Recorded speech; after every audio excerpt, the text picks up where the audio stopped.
one way of looking at it is that it's a good sign when your two senior most players don't contribute and you win a test by 280 runs.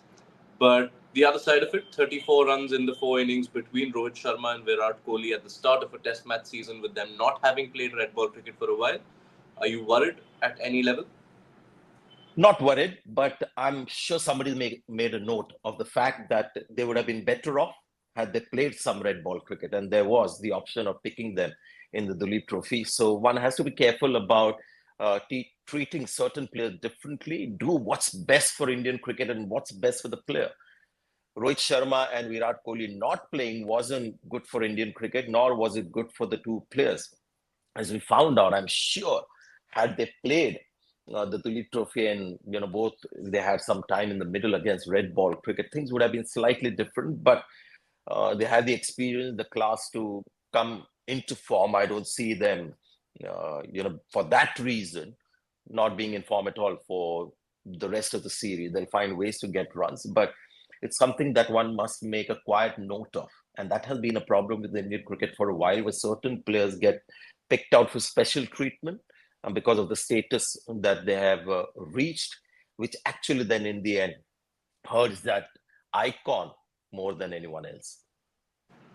I'm also wondering, while we discuss this, that such is their journey that their storylines tend to get clubbed together quite a lot, be it in terms of winning World Cups, playing matches, resting together, playing together.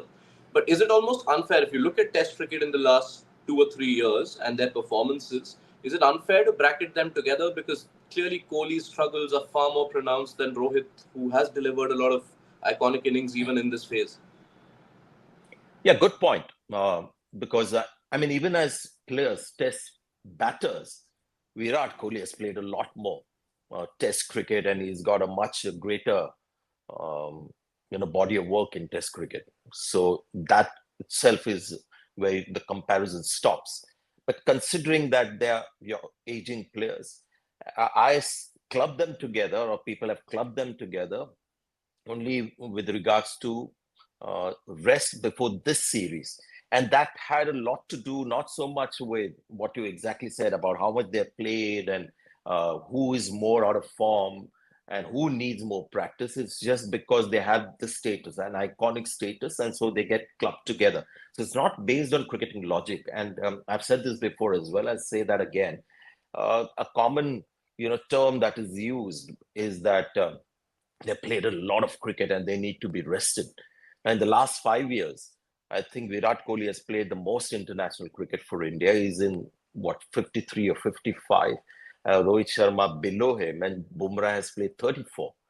So these are well-rested international players, and they must be considered in that fashion. Yes, they're iconic.